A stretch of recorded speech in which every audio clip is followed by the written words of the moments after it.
ده الطرح اللي على الشجر، طرح ضعيف. الموسم بتاع الزيتون اصلا السنة دي في كل المزارع الموسم مش حلو، بيحصل كل كام سنة الموضوع ده.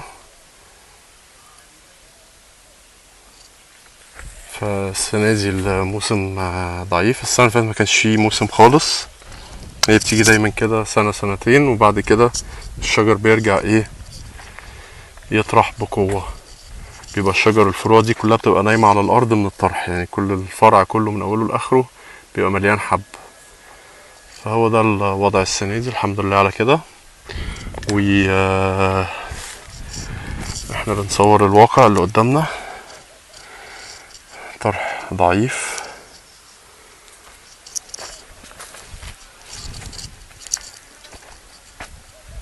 السنة اللي فاتت المانجا